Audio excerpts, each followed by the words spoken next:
If you think you know what you do to survive, you're about to discover you might be wrong. But first, you need to understand what we were before the darkness came. The city that breathed life.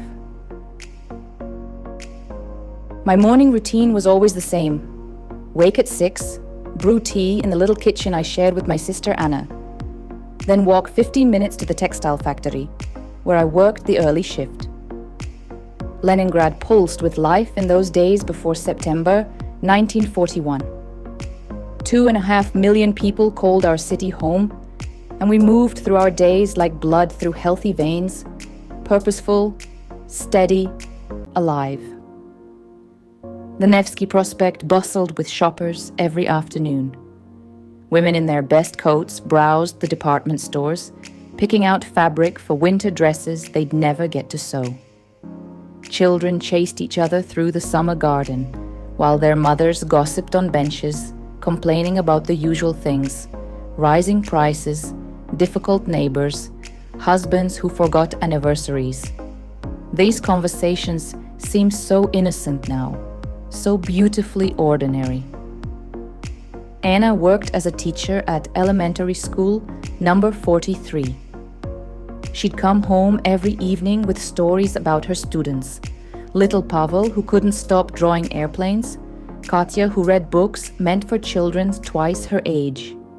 Mikhail, who brought his pet mouse to class in his pocket.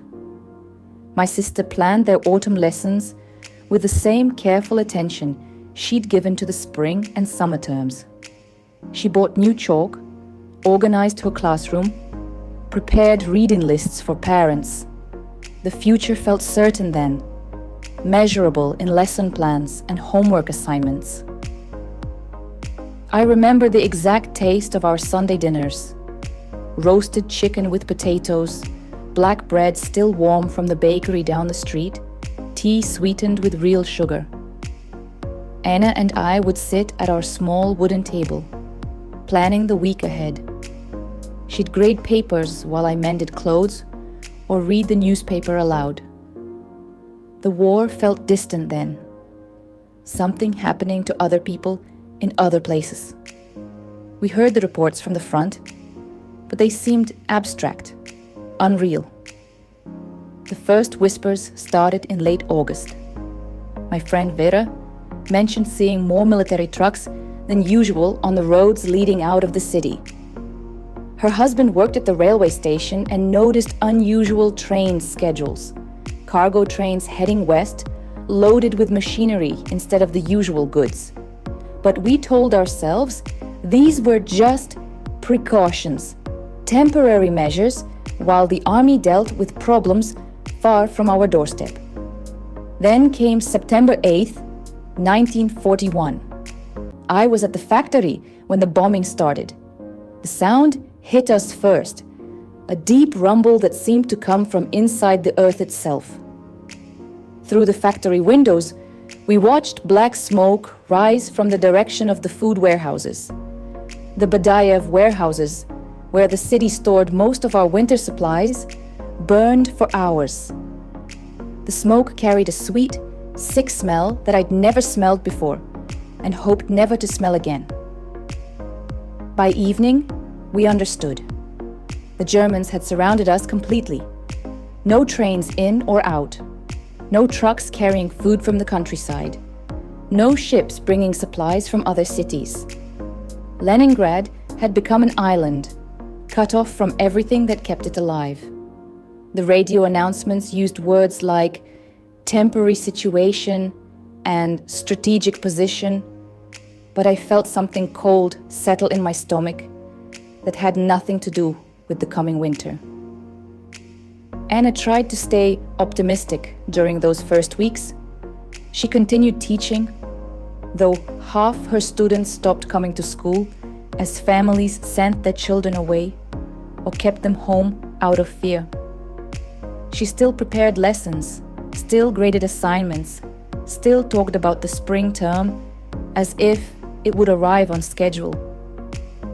I wanted to believe her confidence, but I'd started noticing things that scared me.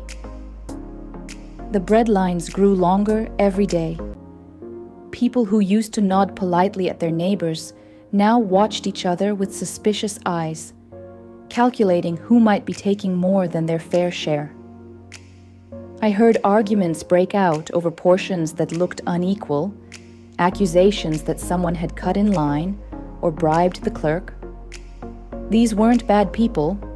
They were my neighbors, people I'd worked alongside for years, but something was changing in their faces. By October, the rations had shrunk to portions that left us hungry an hour after eating. Workers like me received 400 grams of bread per day, but the bread itself had changed. It looked gray instead of brown, felt gritty between my teeth, tasted of sawdust and something else I couldn't identify. The clerks who distributed it avoided eye contact, their hands shaking slightly as they weighed each precious portion. Anna's students started fainting during lessons. Parents arrived at the school with hollowed cheeks and eyes that seemed too large for their faces. My sister began bringing her own rations to share with the hungriest children, breaking her daily bread into smaller and smaller pieces. She never told me she was doing this, but I noticed her, growing thinner, faster than the rest of us. The city around us began to transform in ways that felt wrong, unnatural. Streets that once buzzed with conversation fell silent except for the shuffle of feet and the occasional argument over food. Store windows stood empty, their glass reflecting nothing but our own gaunt faces. The smell of cooking food, that warm, comforting scent that used to drift from every apartment building, disappeared completely. What disturbed me most was how quickly we adapted to these changes. Within a month, seeing someone collapse from hunger on the street became routine. We stepped around bodies without stopping, not from cruelty, but from the growing understanding that we needed to save our energy for ourselves. The social rules that had governed our lives before, helping strangers, sharing with neighbors, putting others' needs before our own, started to feel like luxuries we couldn't afford. By November, I realized this wasn't going to end in weeks or even months. The Germans had settled in for a long siege, and we were their prisoners. Anna finally stopped planning future lessons. She packed away her chalk and grade books, admitting what we both knew but hadn't wanted to say out loud. The city we'd known was dying, and we were dying with it. The temperature dropped below freezing, and our apartment grew so cold I could see my breath indoors. We burned furniture for warmth, starting with pieces we liked least and working our way up to items that held memories. Each chair and table that went into the fire took part of our old lives with it. We were burning our past to survive our present, but I was starting to wonder if we'd have a future worth surviving for. What scared me wasn't just the hunger or the cold, or even the constant possibility of death. What scared me was how different I felt inside, how the thoughts in my head had changed from worries about work and family to calculations about food and survival. I was becoming someone I didn't recognize, and I wasn't sure I'd be able to find my way back to who I used to be. But I had no idea how much further I would fall before this was over. When hunger became our master. October brought the first real taste of what hunger could do to your mind. Anna and I divided our daily bread ration into 3 portions: morning, afternoon, and evening. Thinking we were being smart about managing our energy, we'd weigh each piece on the small kitchen scale that had once measured ingredients for weekend baking. The ritual felt important, dignified somehow, as if maintaining these careful measurements could keep us human. But hunger works differently than I'd expected. It starts as a hollow feeling in your stomach, the kind you get when you skip lunch. Then it grows into something alive, something that gnaws at you from the inside. By the third week of rationing, I'd catch myself staring at Anna's portion while she ate, counting each crumb that fell to the table. I hated myself for those thoughts, but I couldn't stop them from coming. The bread itself changed week by week. What started as rough, dark loaves became gray blocks that felt gritty between my teeth. The clerks at the distribution center mixed sawdust into the flour to make it stretch further. I could taste the wood fibers, feel them stick to my tongue. Sometimes I'd find bits of straw or what looked like paper embedded in the crust. But we ate every crumb anyway, because even sawdust bread was better than no bread at all. People started acting differently around food. My neighbor Dmitri, who used to share cigarettes and joke about the weather, began hiding his rations inside his coat. I'd see him eating in doorways, turned away from passers-by, his shoulders hunched protectively around his meal. His wife Anya accused him of stealing from their shared portion. Their arguments echoed through the thin apartment walls at night, desperate whispers that turned into angry hisses about missing breadcrumbs. The obsession with food consumed every conversation. We'd talk about meals we remembered from before the siege, describing each dish in painful detail. Anna would close her eyes and recite the ingredients for her favorite soup: potatoes, carrots, real meat, herbs from the market.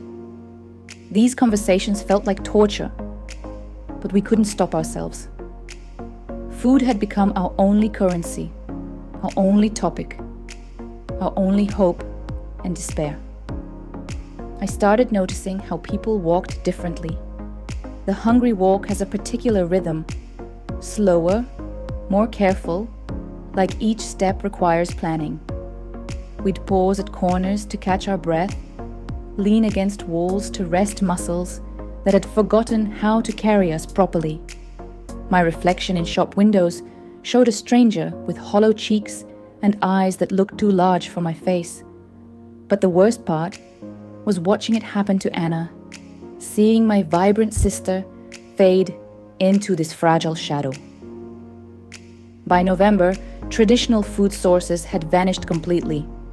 The market stood empty except for sellers hawking things that weren't really food. Leather belts and shoes appeared on makeshift stalls, advertised as emergency rations.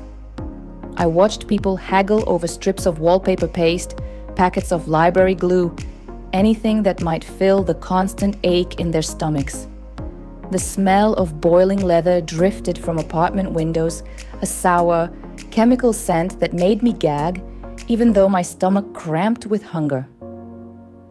Anna tried eating a piece of her leather shoe one night. She'd boiled it for hours until it turned soft and gelatinous, then cut it into small pieces that she chewed slowly, methodically. The expression on her face broke my heart. Disgust mixed with desperate hope that this might somehow help. She managed 2 pieces before vomiting everything back up, losing precious energy her body couldn't spare. I found myself stealing for the first time in my life, not from stores, which had nothing to steal, but from the ration center.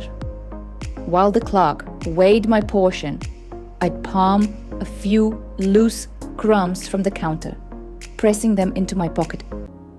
The guilt felt almost as bad as the hunger, but I couldn't stop. Those few extra crumbs might mean the difference between making it through another day or not. Families fractured in ways I'd never imagined possible. The Petrovs in the apartment below us stopped speaking to each other entirely. I'd hear them moving around at different times, trying to avoid sharing space while they ate their individual portions.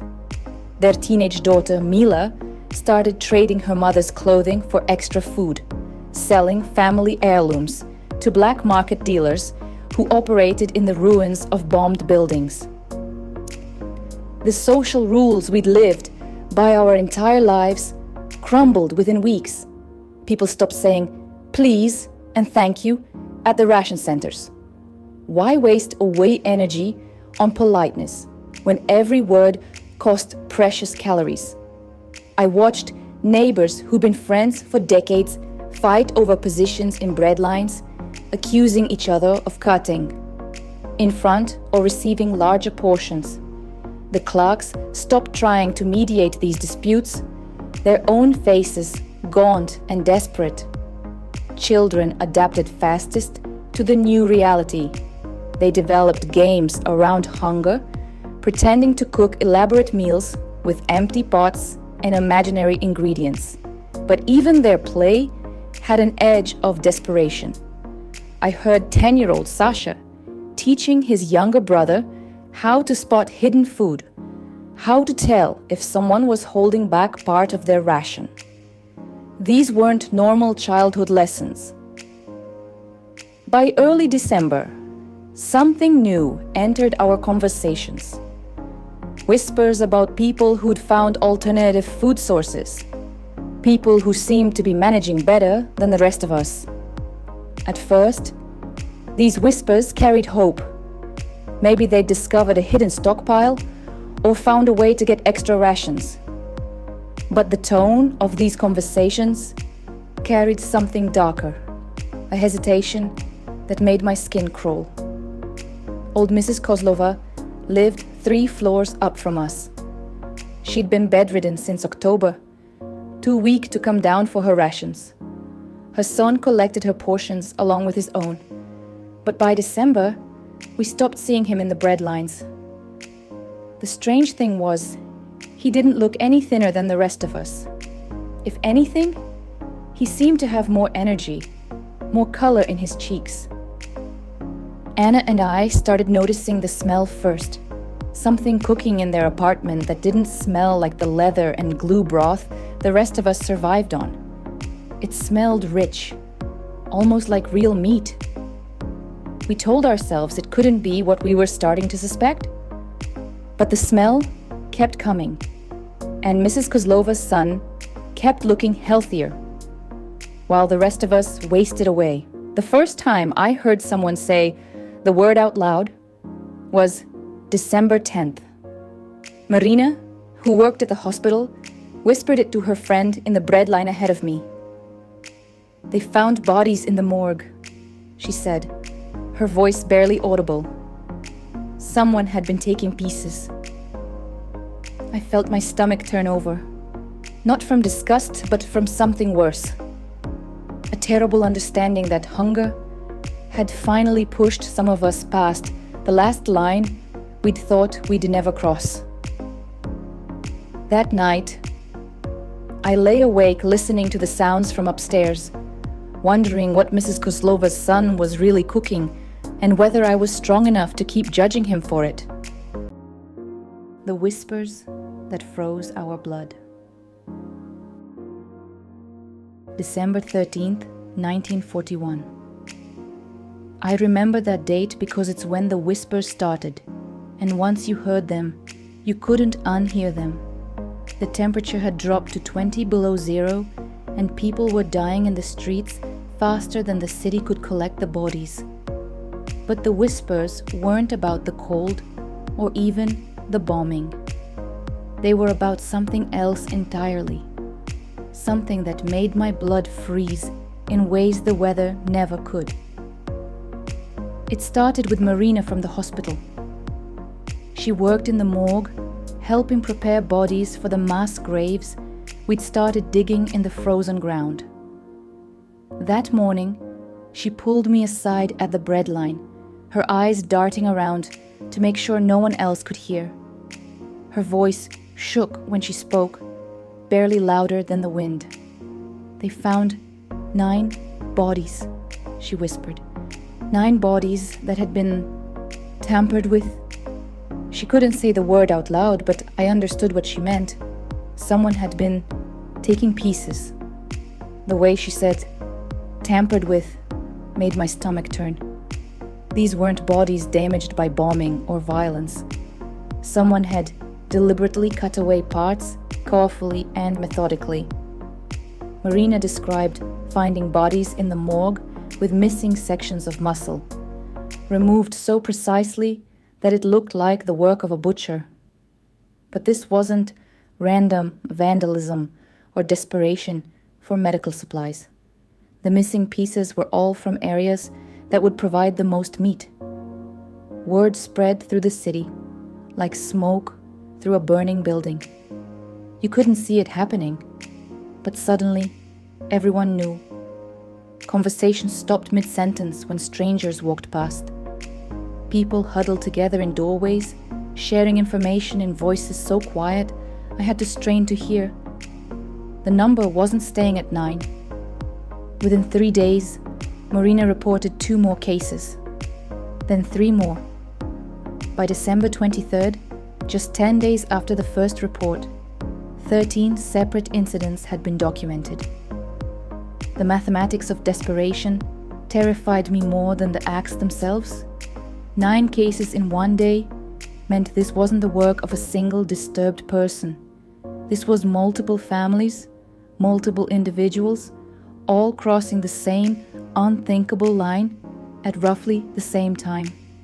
The coordination scared me until I realized it wasn't coordination at all. It was timing. December 13th wasn't when the first person decided to do the unthinkable. It was when the first person got caught. I started watching my neighbors differently. The Volkovs upstairs had stopped coming to the bread lines, but I could still hear movement in their apartment. Mrs. Volkova's cough had disappeared, which seemed strange since everyone else's illness was getting worse. Their son, Alexei, looked healthier than he had in weeks, with color in his cheeks that the rest of us had lost months ago. When I saw him in the hallway, he avoided eye contact in a way that made my skin crawl. Every conversation became an exercise in reading between the lines. People would mention that someone hadn't been seen in a few days, then quickly change the subject. They'd talk about families who seemed to be managing better than others, then fall silent when asked how. The silences carried more weight than the words. I found myself analyzing every interaction, looking for signs that someone knew more than they were saying. Anna tried to dismiss the rumors at first. People are desperate, she'd say. They're making up stories because they're scared. But I caught her checking the locks on our door 3 times before bed, something she'd never done before.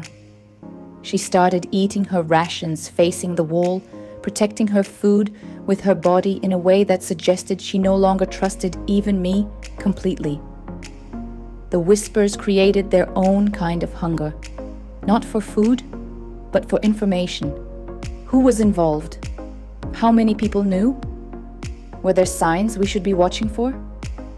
I found myself studying people's faces, looking for guilt or knowledge or fear. Everyone looked suspicious when you were looking for suspicion. Everyone looked capable of anything when you were imagining the worst. Children picked up on the fear even when adults tried to hide it. I heard 8-year-old Katya ask her mother why people were whispering so much lately. Her mother's response chilled me. Because some people are doing bad things, she said. Things we don't talk about. But Katya pressed for details, the way children do, and her mother's face went white. That's when I realized the horror wasn't just what was happening, it was how we were going to explain it to the innocent. The psychological torture went beyond just fear of becoming a victim. It was the terrible understanding that any of us could become a perpetrator.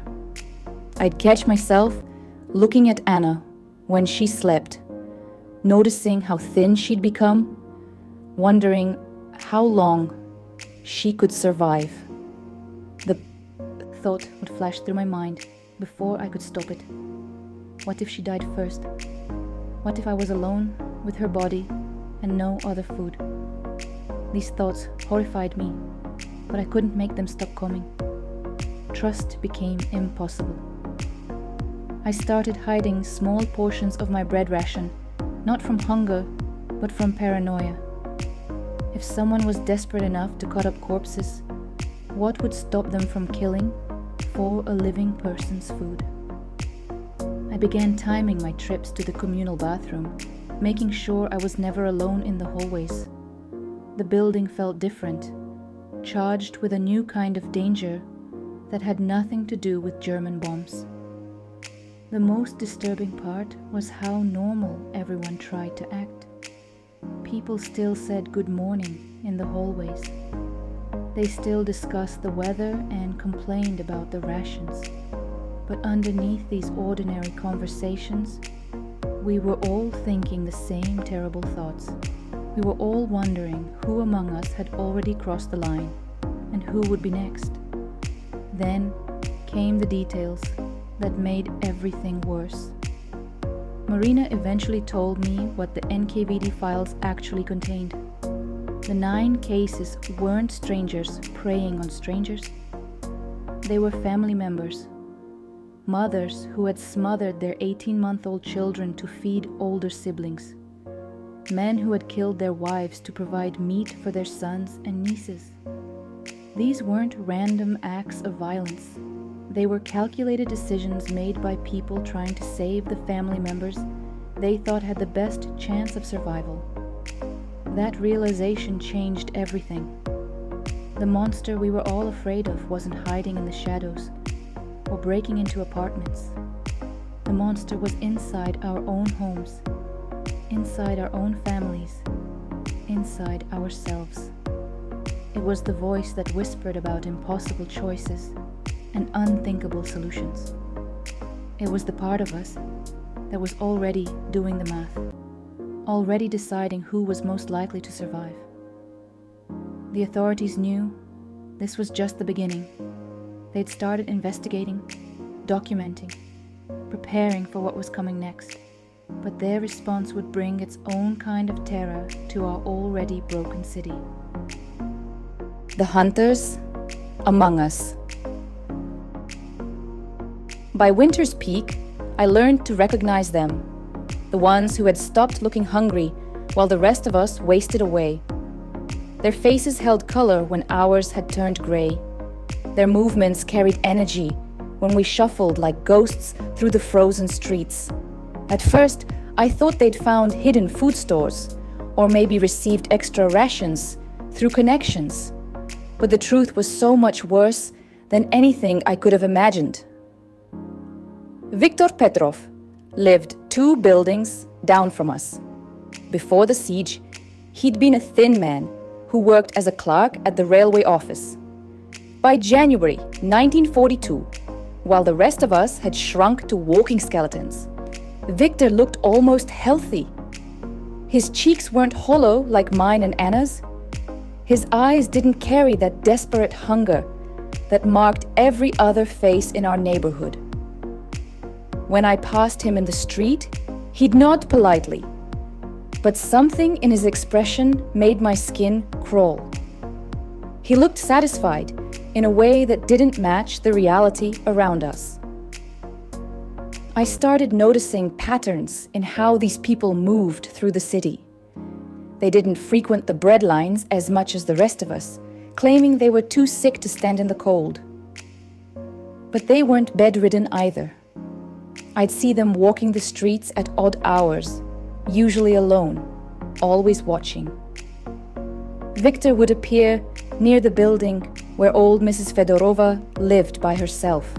She'd been getting weaker each week, barely able to make it down the stairs for her rations. 3 days after I saw Victor near her building, Mrs. Fedorova stopped appearing entirely. The hunters, that's what I started calling them in my mind, had developed a terrible kind of intelligence about vulnerability.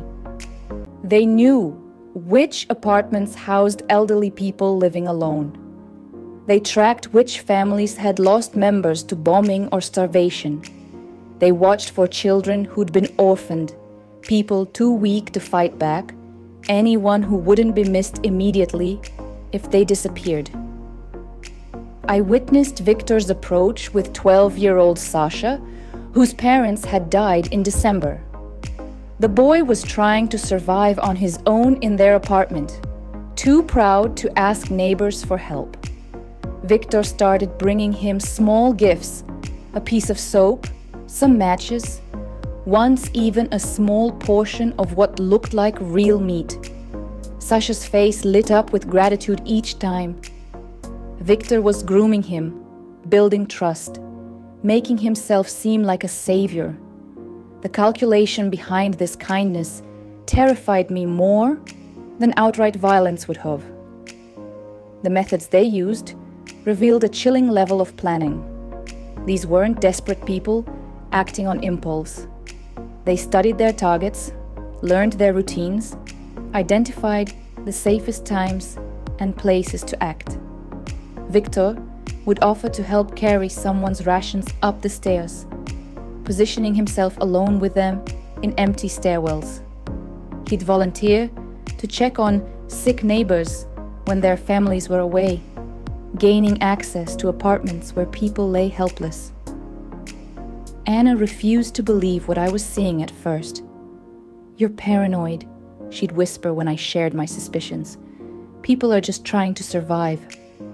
But even she started changing her behavior. She stopped walking alone after dark. She began timing her trips to coincide with other people's schedules, making sure she was never isolated. The fear was spreading through our building like smoke, invisible but suffocating. The community developed its own defense systems without anyone organizing them officially. Neighbors started checking on each other more frequently, not out of kindness, but out of mutual protection. We'd knock on doors to verify that people were still alive, still answering. Mrs. Komarova instituted a daily roll call in our building, requiring everyone to appear in the lobby each morning to prove they'd survived the night. Anyone who missed 2 days in a row would have their door broken down. I learned to identify the warning signs that someone might be transitioning from scavenging corpses to actively hunting living victims. The corpse eaters, the trupojedstvo as the authorities would later classify them, carried guilt in their faces. They looked ashamed, haunted by what they'd done to survive. But the person eaters, the ludojedstvo, carried something different. They looked calculating. Their eyes moved constantly, assessing, measuring, planning. They'd lost the moral weight that still burdened the rest of us. The legal distinction between these two categories would become crucial later, though none of us understood that at the time. The Soviet legal system treated corpse eating as a desperate act of survival, punishable by prison sentences. But person eating, the deliberate murder of individuals for consumption, carried the death penalty. The authorities processed all cannibalism cases under Article 59-3, classified as special category banditry, because no specific laws existed for these crimes. Fear became our constant companion in ways that went beyond worrying about bombs or starvation. We were afraid of each other. I'd catch myself studying Anna's face when she thought I wasn't looking, searching for signs that hunger might be changing her the way it had changed others. The trust that held families together was eroding under the pressure of impossible survival calculations. The psychological profiles of active hunters shared disturbing similarities. They detached emotionally from their victims, viewing other humans as resources rather than people. Victor would talk about the weather or ask about someone's health with the same casual tone he might use to discuss livestock at a market. This emotional numbness allowed them to plan murders with the same practical consideration they'd once used for everyday tasks. What made it worse was how logical their thinking had become. They'd identified the most efficient ways to kill without raising suspicion. They knew which parts of the human body provided the most nutrition. They understood how to dispose of evidence in a city where people died constantly from other causes. Their survival had become a calculated business, and we were their inventory.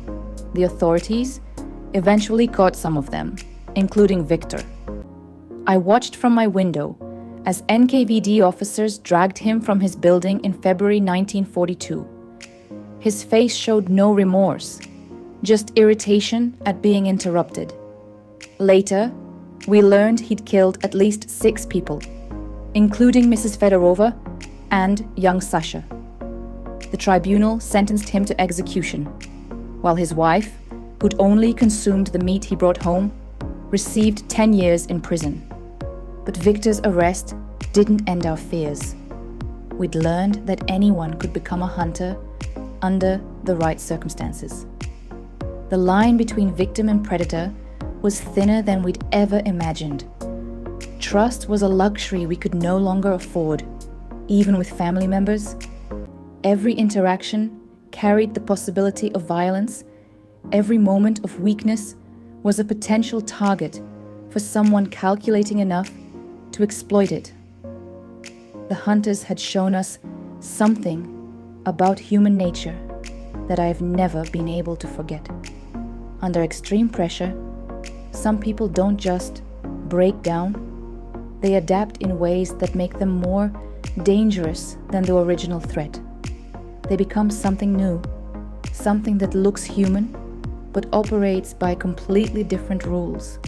And once you've seen that transformation, you never stop wondering who might be next. When children sang death songs.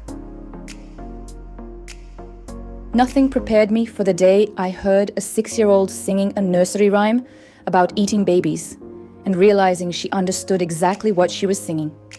It was February 1942, and I was walking past the courtyard behind our building when I heard Masha's voice, clear and innocent, carrying a tune I recognized from my own childhood. But the words made my blood freeze in my veins. She was singing to the melody of "Mary Had a Little Lamb," but the lyrics described a person carrying human remains in a sack, planning to eat a baby for dinner.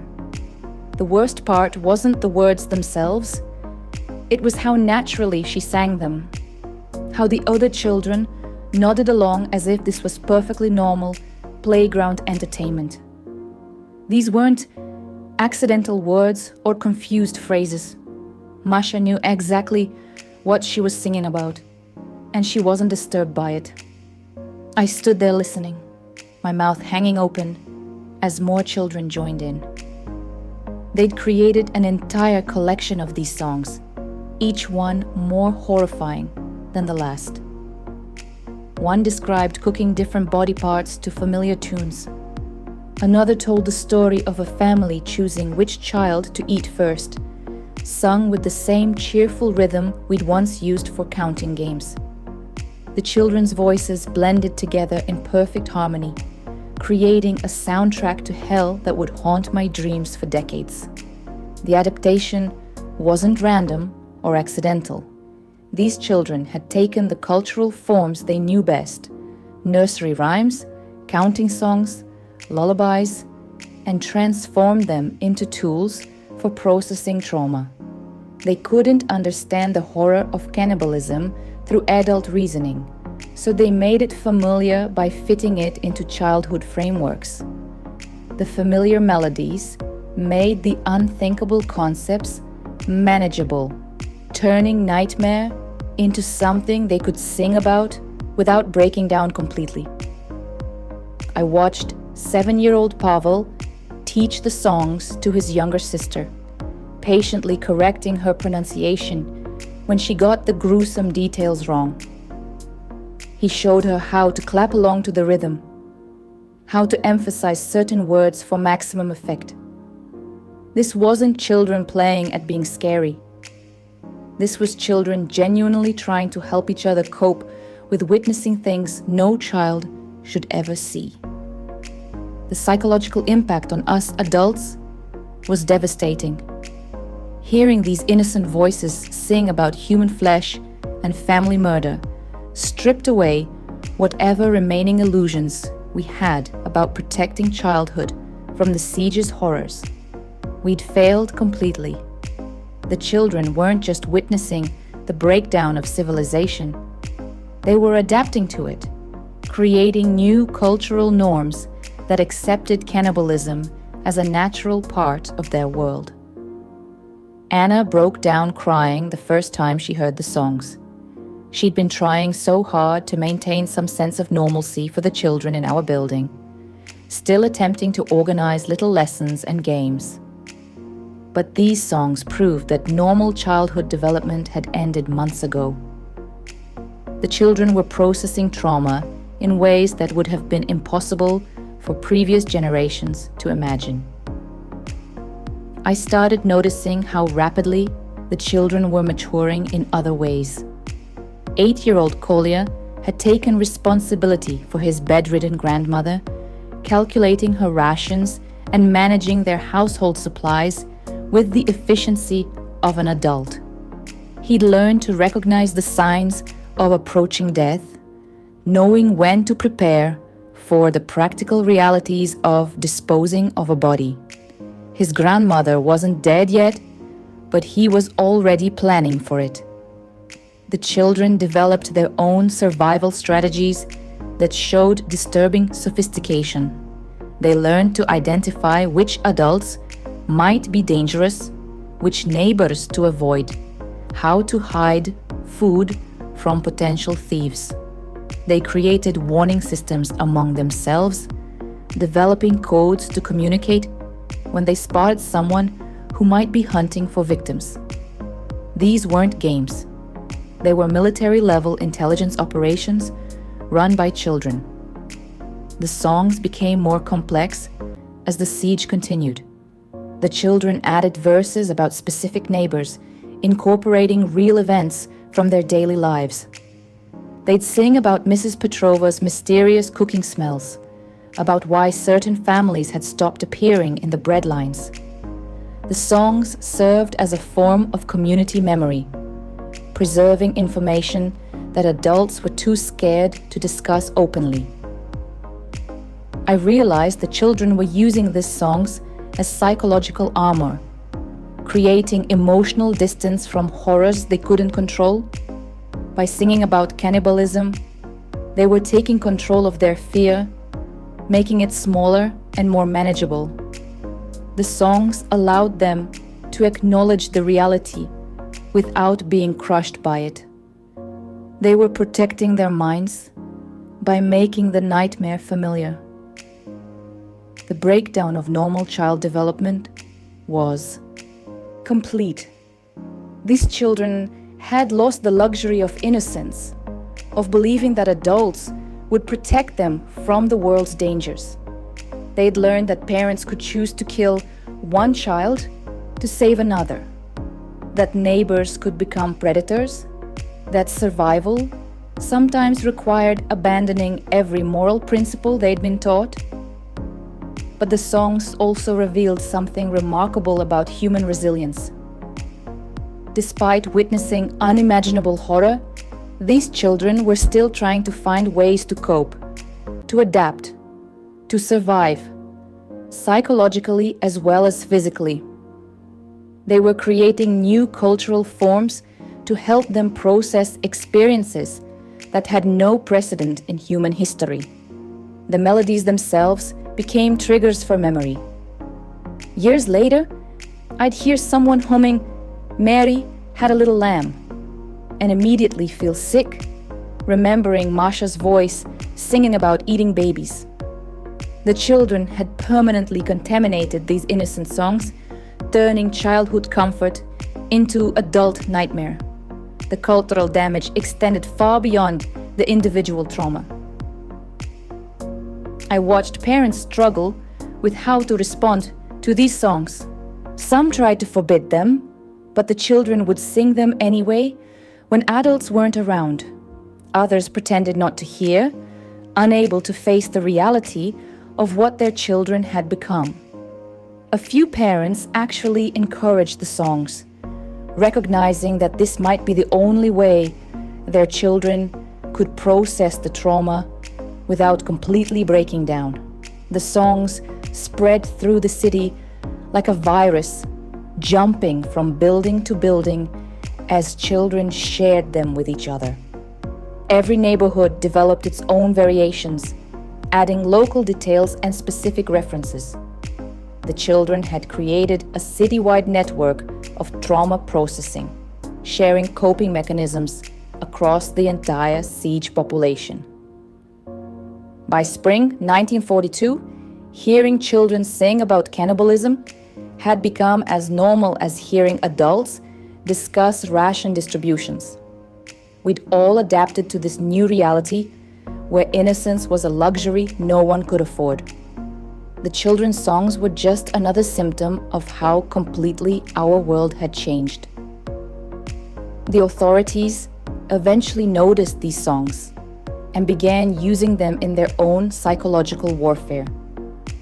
They'd threaten suspects with imprisonment alongside cannibals, knowing that even hardened criminals would break at the thought of being locked up with people who'd crossed that final line. The fear of cannibalism had become the ultimate weapon of control, the weapon of ultimate fear. The police discovered something more terrifying than any torture device: the threat of being locked in a cell with cannibals. I watched it happen to my neighbor Boris after they arrested him for stealing ration cards from dead bodies. The NKVD officers didn't need to lay a finger on him. They just leaned close and whispered that they had a special cell where they kept the cannibals, and maybe Boris would like to spend a night with them to think about his crimes. His face went completely white. Within minutes, he was confessing to everything they wanted to hear. The psychological weapon worked because by March 1942, everyone in Leningrad knew about the cannibals.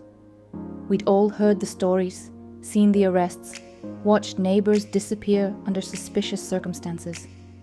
The fear had settled into our bones deeper than the cold or hunger.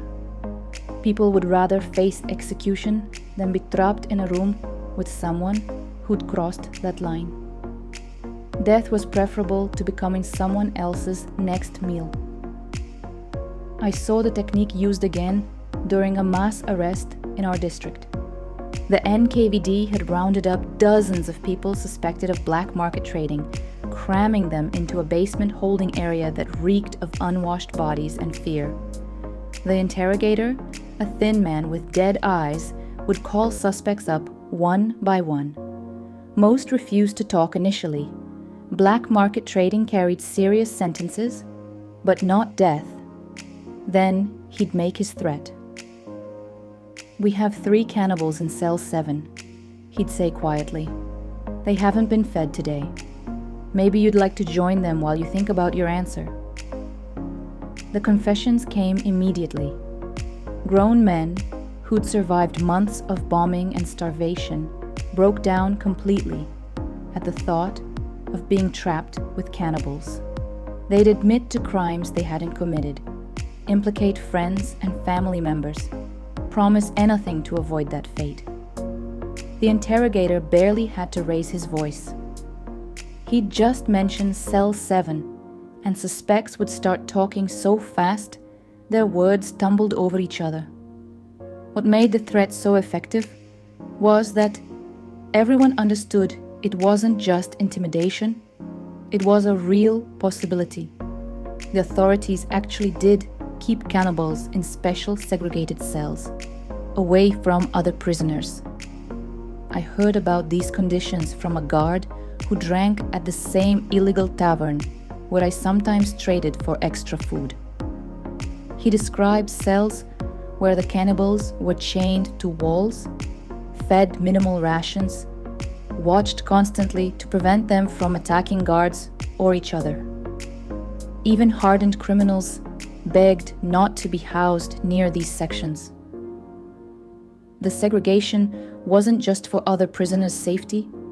The cannibals themselves had become something different, something that no longer fit into normal human social structures. The guard told me they'd stop trying to communicate normally. They'd grunt, make animal-like sounds, fixate on anyone who came near with a hunger that went beyond normal desperation. They'd bite themselves, try to consume their own flesh when no other food was available. These weren't people anymore. They were something else entirely. The psychological impact spread far beyond the prison walls. Parents started using the threat to control their children. Behave, or the cannibals will come for you, became a common warning that replaced traditional fairy tale monsters. Children developed nightmares about being eaten alive, adding another layer of trauma to their already shattered psyches. The fear became a tool of social control that extended into every family relationship. Even ordinary citizens began weaponizing this fear in their daily interactions. If someone cut in line at the ration center, others might whisper that they look like someone who'd developed a taste for meat. The accusation alone could destroy a person's reputation, make them a pariah in their own neighborhood. People would cross the street to avoid them, refuse to trade or share resources, effectively condemning them to starvation through social isolation. The authorities recognized how powerful this psychological weapon had become and used it systematically to maintain order. During food riots, NKVD officers would announce that any troublemakers would be imprisoned with the cannibals. The crowds would disperse immediately, even though they were already dying of hunger. The fear of cannibalism had become stronger than the fear of death itself. I witnessed the technique's power during a search of our building. The NKVD suspected someone was harboring illegal food supplies, so they went apartment by apartment, demanding access to every room. Most residents complied quietly, too afraid to resist. But Mrs. Romanova refused to open her door, claiming her sick husband couldn't be disturbed. The officer didn't threaten arrest or violence. He simply said, "We'll assume you're hiding something interesting, and we'll make sure you get to meet our special prisoners tonight." Her door opened within seconds. The prison system had to develop entirely new protocols for handling cannibal cases. Regular prisoners worked in kitchens, cleaned facilities, performed maintenance tasks. But cannibals couldn't be trusted with any job that involved food preparation or access to other people. They were kept in complete isolation, with meals delivered by guards who never entered their cells alone. Even their exercise time was conducted separately, in empty courtyards where they couldn't encounter potential victims. The threat worked so effectively because it played on humanity's deepest taboo. Murder was terrible, but understandable in desperate times. Theft, even violence, could be rationalized as survival. But cannibalism represented a complete abandonment of human identity. Being locked with cannibals meant facing the possibility of not just death, but of being consumed, of having your body become sustenance for someone who'd already lost their humanity. What disturbed me most was how quickly this psychological weapon became routine. Within months, threatening someone with cannibal exposure was as common as threatening traditional punishments. The authorities had found something that terrified people more than execution, more than torture, more than any conventional consequence. They discovered that the ultimate fear wasn't death, it was becoming food. The effectiveness of this threat revealed something profound about what cannibalism represented to us. In a city where people killed for ration cards, where children died of starvation while their parents watched helplessly, where every moral boundary had been tested and often broken, cannibalism remained the ultimate line. Even desperate people who'd committed desperate acts still recognized that crossing into cannibalism meant losing something essential about being human.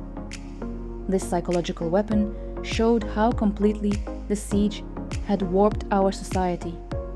Fear of cannibalism had become more powerful than fear of the German army, more controlling than actual hunger.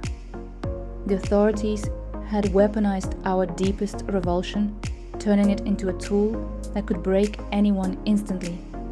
But it also proved that even in our darkest hour, most of us still recognized that some lines should never be crossed. The question that haunted me wasn't whether this psychological weapon was effective. It clearly worked beyond their wildest expectations. The question was what it said about how many people had actually crossed that line, and whether the numbers were even worse than we'd imagined. The numbers that haunt history. When the NKVD files were finally opened in 2004, the world learned the true scope: 2,105 arrests for cannibalism. But that was just what they caught. For 63 years, these records stayed locked away in Soviet archives, classified as too sensitive for public release. I'd spent decades wondering how many others had done what I'd witnessed, how widespread the horror had really been. The numbers, when they finally came out, confirmed my worst fears and somehow made them even worse. The statistics hit me like a physical blow when I first read them. 2,105 documented arrests during the siege meant thousands of individual acts of cannibalism across our city. But these were only the cases where someone got caught, reported, or investigated.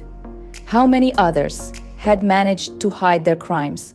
How many families had kept their desperate secrets until death? The real numbers were certainly higher, probably much higher. The breakdown by time period showed exactly what I'd lived through. The arrests started slowly in late 1941, just a few cases here and there. Then December hit, and the numbers exploded. By January 1942, the NKVD was processing dozens of cases each week. The peak came during the worst months of winter, when the cold and hunger reached levels that stripped away the last pretenses of civilization. Watching those statistics climb felt like reliving the gradual collapse of everything human in our city. What surprised me was learning about the legal challenges the authorities faced. Soviet law had no specific provisions for cannibalism because no one had imagined needing them.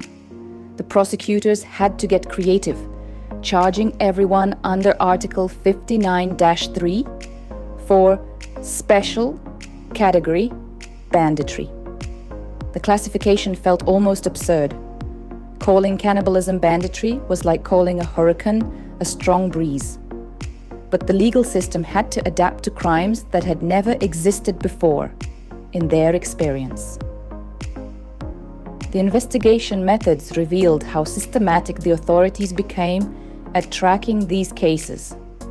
They developed special protocols for processing cannibal arrests. created separate interrogation procedures, established dedicated prison facilities. The NKVD assigned specific officers to become experts in cannibalism cases, people who spent their days documenting the unthinkable.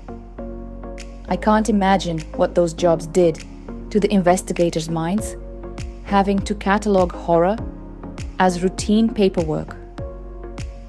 The demographic patterns in the arrests told their own story of desperation. 64% of those arrested were women, which made terrible sense given that women were often left to care for children when men died or went to fight. 44% were unemployed, meaning they had no access to worker rations. 90% were illiterate or barely educated, suggesting that desperation hit hardest among those with the fewest resources. Only 15% were established city residents. The rest were refugees or recent arrivals who lacked the social networks that might have helped them survive differently. Most disturbing was learning that only 2% had previous criminal records. These weren't career criminals or naturally violent people. They were ordinary citizens, pushed past every moral boundary they'd ever recognized. The files described mothers, teachers, factory workers, grandparents, people who'd never imagined themselves capable of violence, let alone cannibalism.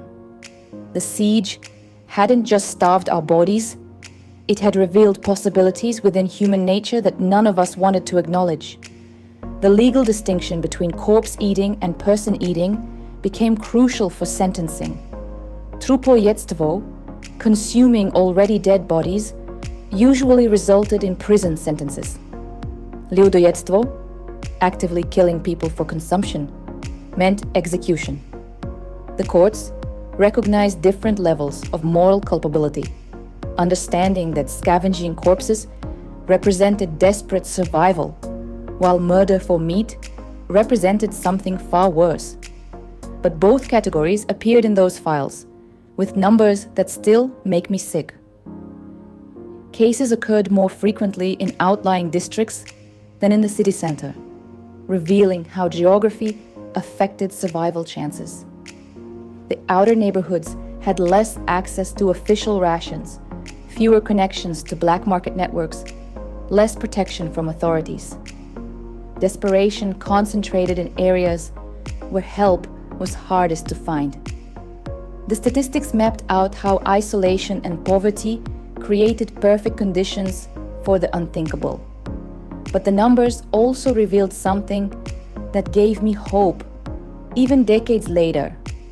Despite the horrific circumstances, cannibalism remained statistically rare compared to other survival crimes.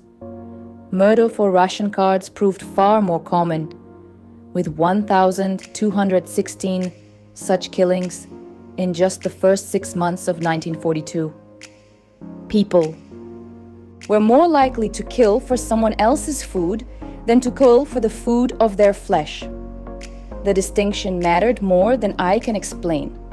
Historian Lisa Kirschenbaum noted that the relatively low rates of cannibalism provided an opportunity for emphasizing that the majority of Leningraders managed to maintain their cultural norms in the most unimaginable circumstances.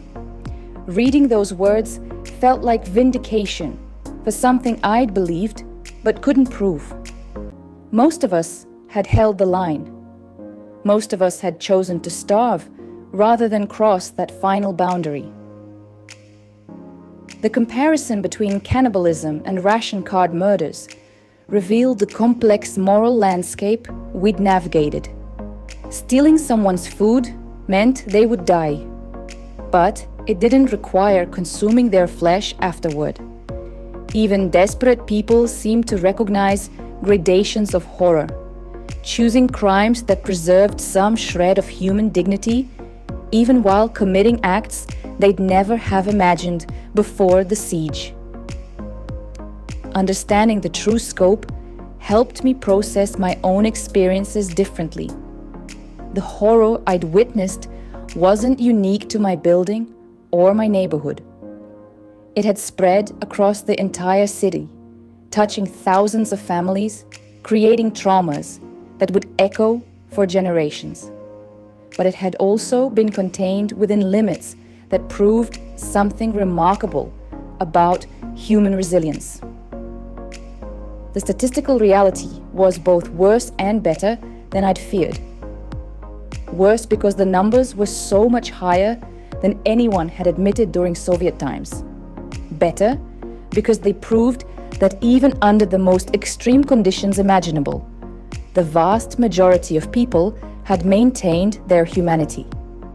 Out of 2.5 million residents, only about 2,000 had been caught crossing that final line. The percentages were tiny, even accounting for cases that went undetected. Those files contained more than just numbers. They held the names and stories of real people who'd faced impossible choices. Reading through the case summaries felt like meeting ghosts from my past, people whose desperation had pushed them beyond recognition. But they also documented the strength of those who'd refused to cross that line, who'd chosen death over dishonor. The declassification of these records forced the world to confront what had really happened in Leningrad. For decades, Soviet authorities had minimized the cannibalism, treating it as an unfortunate footnote to a heroic story of resistance. The real numbers proved that heroism and horror had coexisted in ways that challenged simple narratives about survival and sacrifice. Living with these statistics for the past 20 years has changed how I understand what happened to us. The numbers don't make the horror less horrible, but they provide context that helps explain how civilization held together, even while breaking apart. Most of us had somehow found ways to remain human when every circumstance conspired to make us something else. The taste that never fades. Tatyana Sukonova's testimony haunts me still.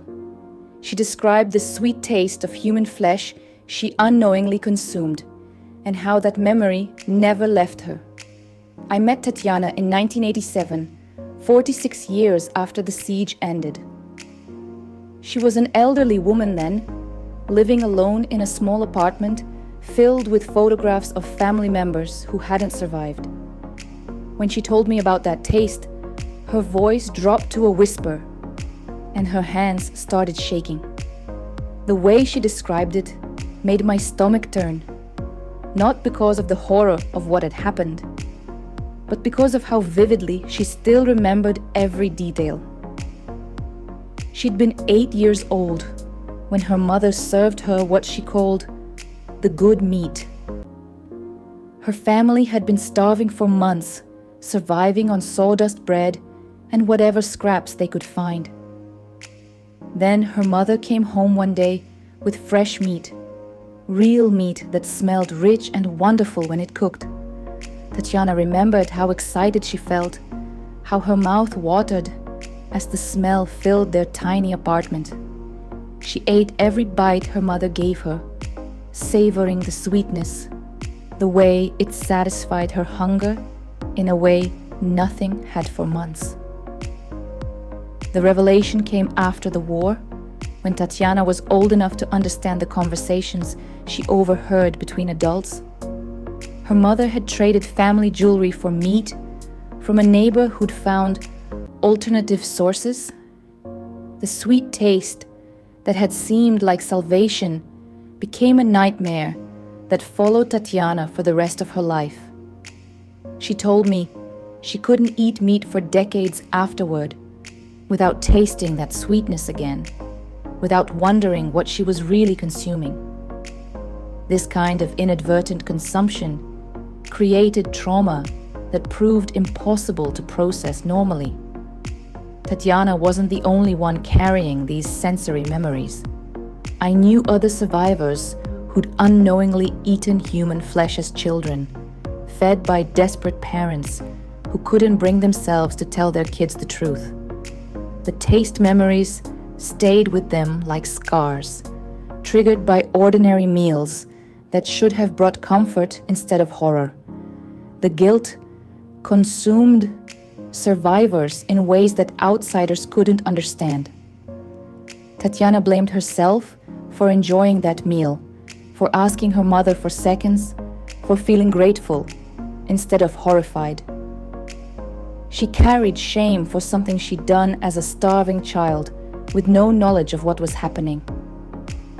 The rational part of her mind knew she wasn't responsible, but trauma doesn't follow rational rules.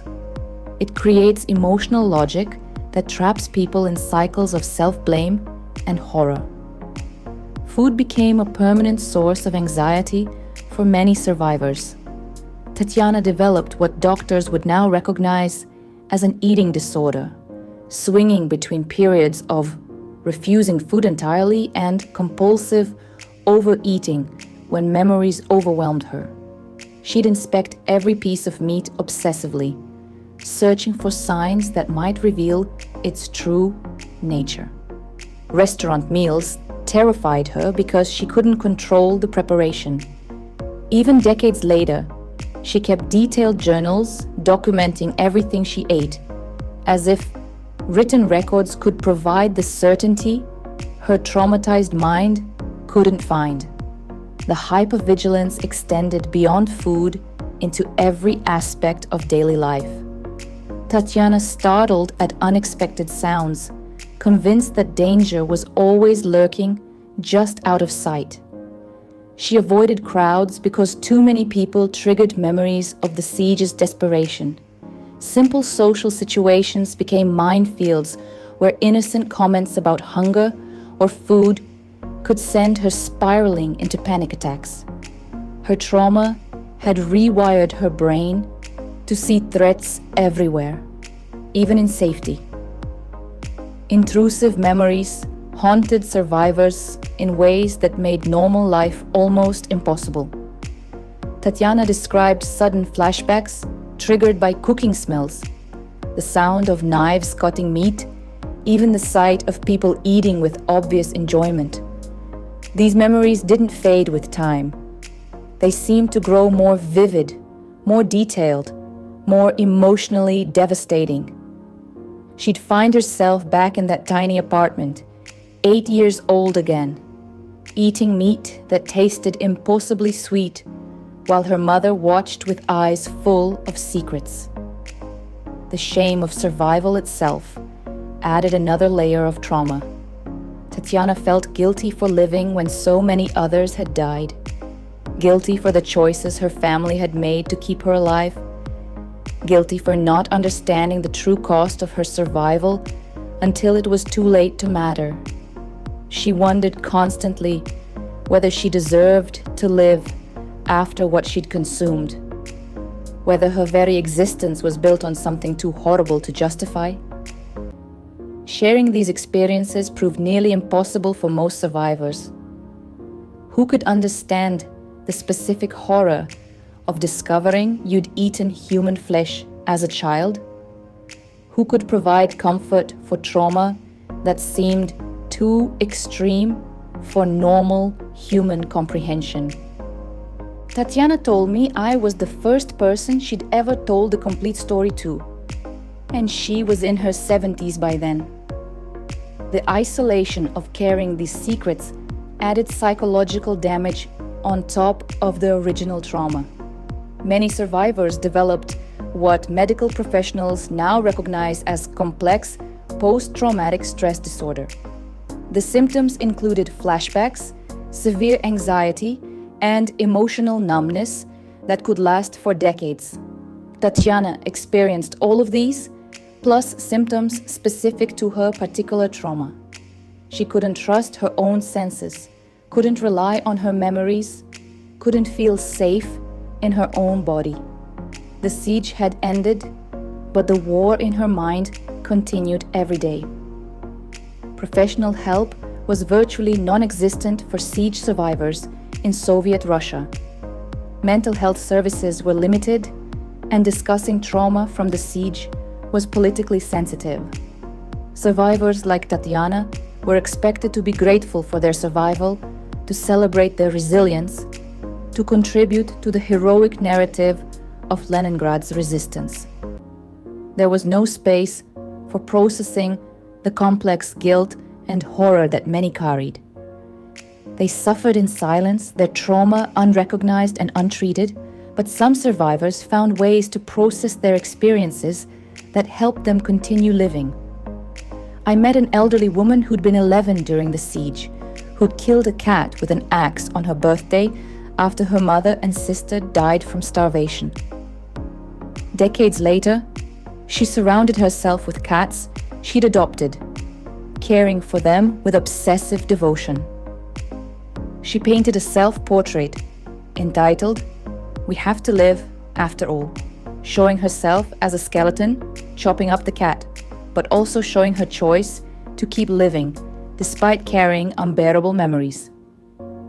That phrase became important to me. We have to live after all. It captured something essential about survival that went beyond just staying alive. These survivors had to find ways to live with memories that seemed impossible to bear, to construct meaning from experiences that challenged every assumption about human nature and morality. They had to learn that survival sometimes required accepting guilt for things beyond their control, forgiveness for choices made in impossible circumstances. Tatyana died in 1994, still carrying the taste memory that had haunted her for over 50 years. But she'd also carried something else, proof that humans could endure even the most devastating psychological trauma and still find reasons to keep living. Her survival, complicated and painful as it was, had meaning that extended beyond her individual suffering. The broader lesson these survivors taught me was that trauma doesn't have to destroy meaning, even when it destroys innocence. Their experiences revealed both the fragility and the resilience of human psychology, showing how completely circumstances could shatter normal assumptions about identity and morality, while also demonstrating the remarkable capacity people have for finding ways to live with the unlivable. The humanity we kept. Here's what the world needs to understand. In a city where people resorted to cannibalism, the vast majority still chose to starve rather than cross that line. Out of 2.5 million residents trapped in Leningrad, only about 2,000 were arrested for cannibalism during the worst period of the siege. Those numbers haunted me when I first learned them decades later, but not for the reasons you might expect.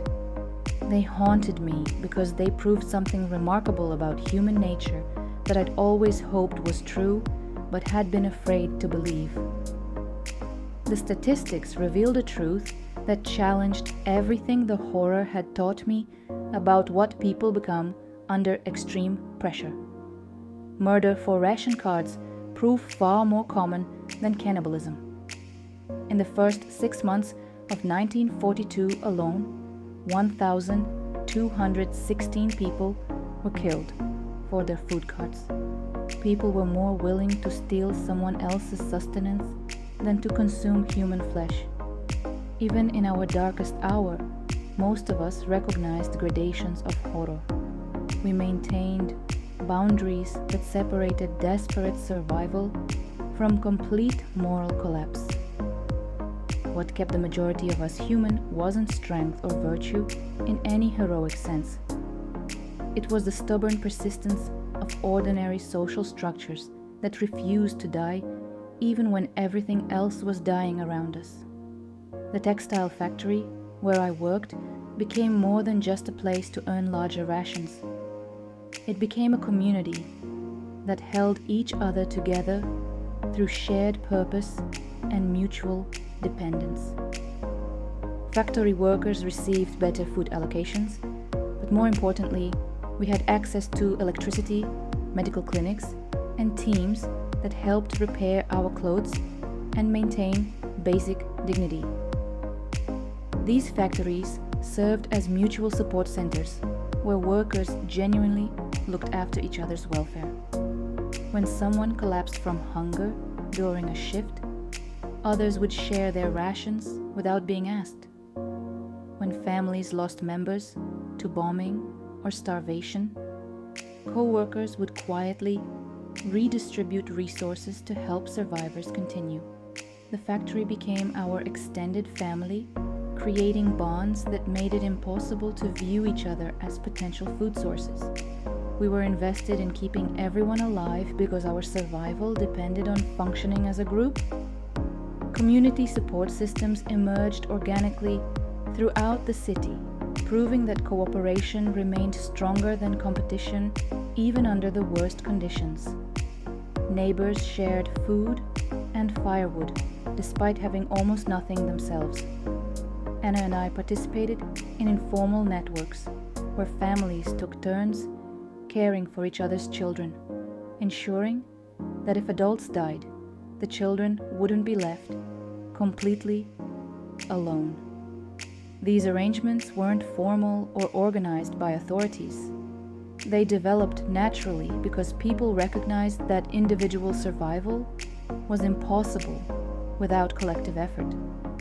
The small acts of kindness that persisted during the siege became forms of resistance against the dehumanizing conditions designed to break us. I watched Mrs. Volkov, who barely had enough food to keep herself alive, save bread crusts to feed the stray cats that wandered our courtyard. Her neighbors thought she was crazy for wasting food on animals. But I understood what she was really doing. She was maintaining her identity as someone who cared for helpless creatures. She was refusing to let circumstances transform her into something she couldn't recognize. Cultural activities continued even when survival seemed to require abandoning everything non-essential. The performance of Shostakovich's Symphony No. 7 in August 1942 wasn't just entertainment or propaganda. It was proof that we were still human beings capable of creating and appreciating beauty. Musicians who could barely stand from hunger practiced for weeks. Audience members used precious energy to attend performances when they could have stayed home conserving calories. These cultural events served as community anchors, reminding us who we had been before the siege and who we hoped to be again after it ended. Maintaining moral boundaries became an act of defiance that required constant conscious choice. Every day brought situations where crossing certain lines would have improved our survival chances. Every day we chose not to cross them, not because we were saints, but because abandoning our moral identity felt like a form of death that was worse than physical death. We were fighting to remain recognizably human, understanding instinctively that surviving as monsters wasn't really surviving at all. The children in our building taught me the most about preserving humanity under impossible circumstances. Despite witnessing horrors that should have destroyed their innocence, many found ways to maintain compassion and hope. I watched 8-year-old Pavel comfort his younger sister when she cried from hunger, telling her stories to distract her from pain. These children were starving, traumatized, and surrounded by death, but they still tried to protect each other from additional suffering. Their instinctive care for each other proved that nurturing impulses could survive even the most brutal conditions. Religious faith provided strength for many survivors, even though open religious practice was dangerous under Soviet rule. I saw people praying quietly in bread lines, crossing themselves when they thought no one was watching, gathering in small groups to share passages from hidden Bibles. Their faith wasn't just personal comfort, it was a commitment to moral standards that transcended immediate survival needs. They believed they would have to answer for their actions to something greater than the circumstances that seemed to justify anything. Work itself became a form of moral preservation. People continued showing up to jobs that barely provide survival rations because maintaining professional identity and contributing to collective effort felt essential to remaining human. Anna kept teaching even when most of her students had died or disappeared. She prepared lessons no one would attend and graded assignments from children who were no longer alive. The work was meaningless in practical terms, but it was everything in terms of psychological survival. The siege revealed that human morality isn't as fragile as philosophers and pessimists often claim. Under conditions designed to strip away every social nicety and cultural norm, the core ethical principles that define civilization proved remarkably resilient. We discovered that maintaining humanity wasn't just possible under extreme duress, it was necessary for survival itself. The people who abandoned their moral boundaries didn't survive better than those who maintained them. If anything, they became less capable of the cooperation and mutual support that made survival possible. Lisa Kirschenbaum noted that the relatively low rates of cannibalism provided an opportunity for emphasizing that the majority of Leningraders managed to maintain their cultural norms in the most unimaginable circumstances. This wasn't just academic observation, it was recognition that our experience proved something important about human nature. We weren't naturally good or naturally evil.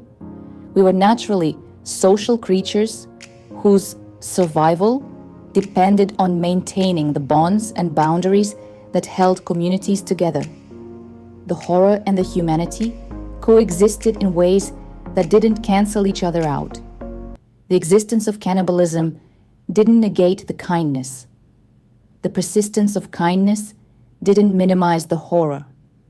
Both were real, both were human, and both taught us something essential about what we're capable of when everything familiar disappears and we're forced to discover who we really are underneath our comfortable assumptions. The mirror of extremity. After living through 872 days of hell, I learned something terrifying and beautiful about human nature. We're capable of both the unthinkable and the miraculous. The siege stripped away everything I thought I knew about civilization, about morality, about what people would do when pushed to the absolute edge. But it also revealed truths about humanity that I carry with me every day. Truths that challenge every simple assumption about good and evil. The extreme conditions worked like acid on our social pretenses, dissolving the polite masks we wore in normal times.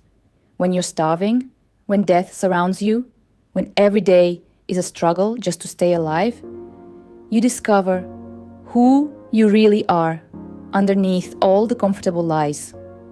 Some people, like Victor and others I witnessed, became predators who calculated the best ways to hunt their neighbors. But most of us, the vast majority, found reserves of strength and compassion we never knew existed. What shocked me most was learning that moral boundaries are both more fragile and more resilient than I'd ever imagined. I watched people cross lines I'd thought were absolutely solid, doing things that would have been unthinkable just months before.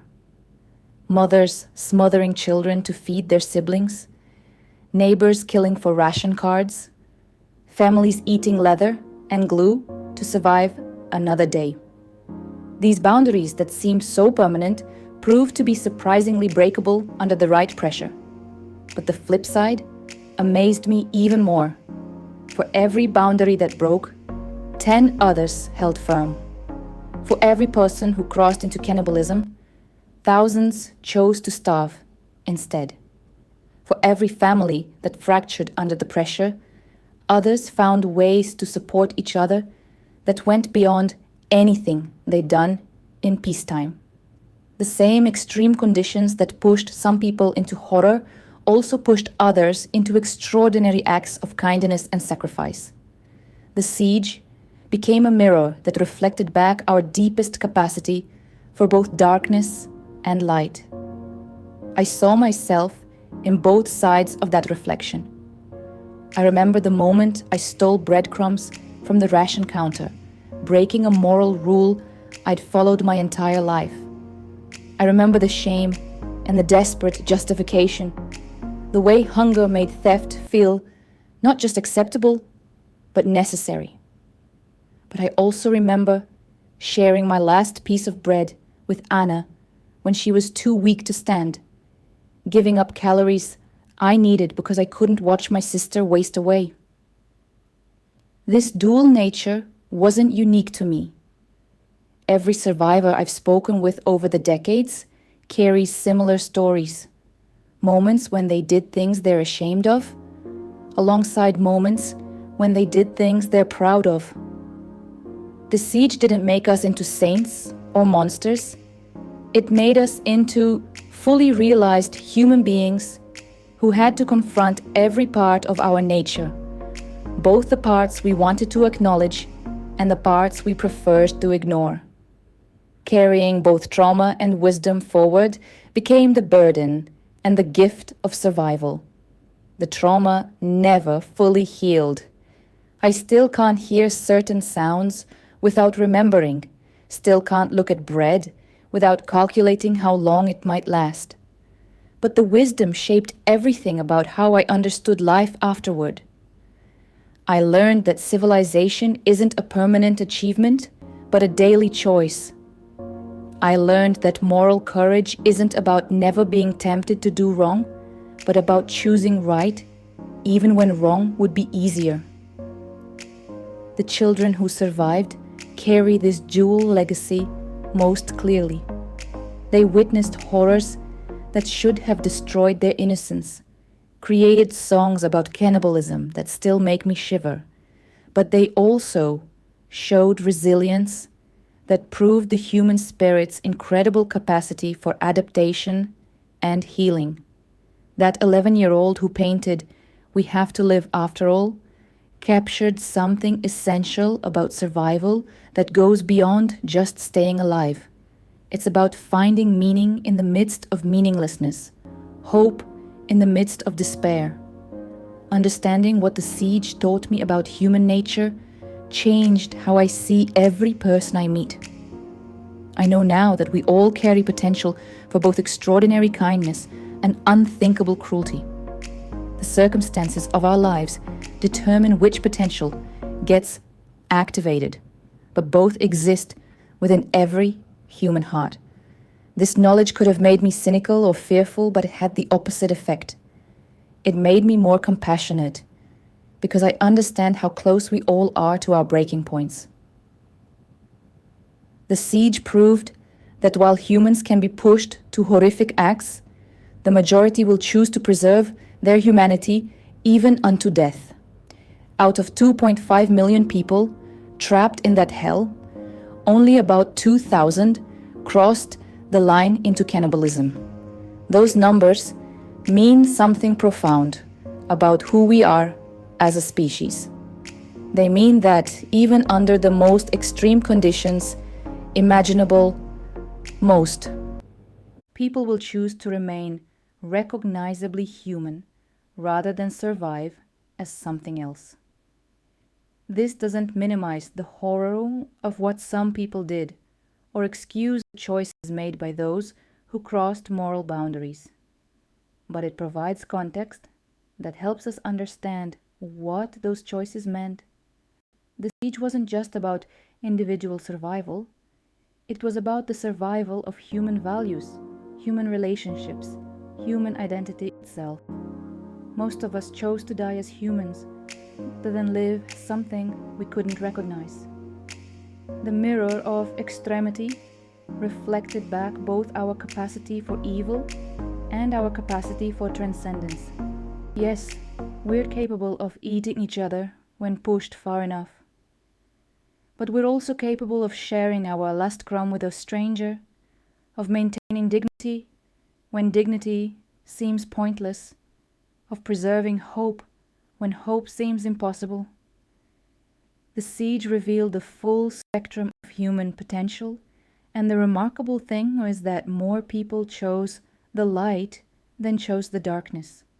This understanding matters now more than ever.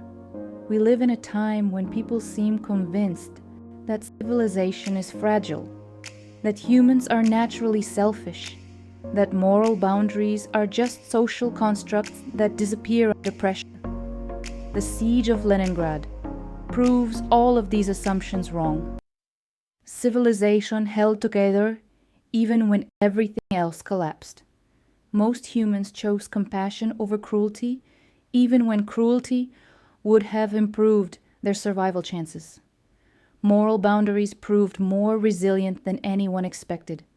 I survived 872 days of hell to learn that hell doesn't define us.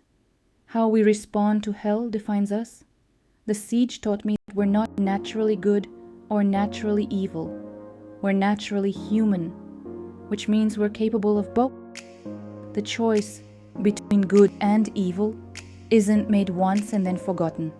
It's made in every day, in every interaction, in every decision about how to treat the people around us.